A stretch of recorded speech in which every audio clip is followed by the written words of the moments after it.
Minasan, kinenbi omedetou gozaimasu. Kinenbi omedetou gozaimasu. Happy anniversary po.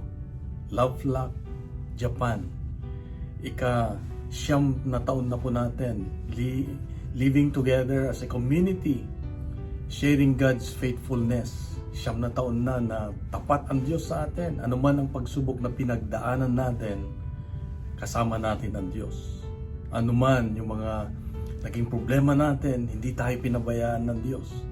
Kaya nga magandang alalahanin natin, isipin natin kung gaano kabuti ang Diyos sa buhay natin. Ang community na ito, itong naging daan sa atin para mapalapit pa tayo sa Diyos. Kaya importante, mahalaga na alagaan natin itong pamilya natin. Pangalawang pamilya natin ito. Lalo na tayo malayo sa ating bayang Pilipinas at sa mga mahal sa buhay. At isa pa, nawa maalala natin yung sinabi ng Diyos na everyone will know that you are my disciples if you love one another. Everyone will know that you are my disciples if you love one another.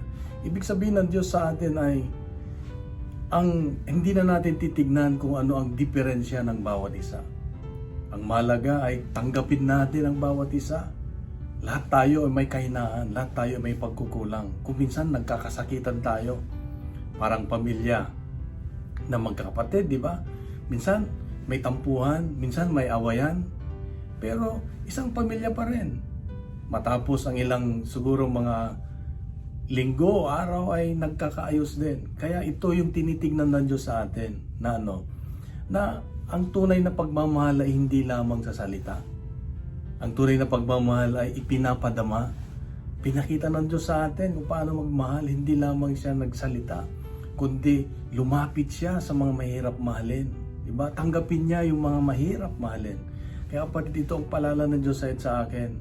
Kung ano man yung ating mga daladalang mga bigat sa buhay, sa community, kasama yan sa paglilingkod, kapatid. Kasama yan. Ako, marami na akong naranasan na ganyan. Pero lahat, tinitignan ko ang Diyos. Nawa makita natin sa bawat isa ang Diyos, ang Kristo, si Jesus. Hindi yung kanyang kahinaan. At nawang sa pagpasok ng ika-10 taon, ay sana mas matibay tayo, mas united tayo, para makita ng iba na tayo ay nagkakaisa at maranasan makita nilang pagmamahal ng Diyos. Ang presensya ng Diyos. Nang sa gayon ay mahihilan natin sila patungo sa Diyos. Nawa magpagamit tayo sa Diyos na tayo maging misyonero niya. Na magdala ng pagmamahal. Itong misyon natin, magdala ng pagmamahal ng Diyos sa bawat isa. Kaya muli, ako po ibumabati sa inyo. Happy 90th anniversary. Brother Allen po sa Amerika, at sana magkita-kita tayo muli. Namimiss ko kayong lahat. Sa totoo lang, lagi ko kayong iniisip at pinagdarasal. At nawa tayo ay magkita-kitang muli. I'm praying for you all na sana ay maging mas matibay pa ang community natin sa Japan at mas active pa tayo na ipadama ang Diyos. God bless and God is good. Happy 90th anniversary. Binabago niya ako araw.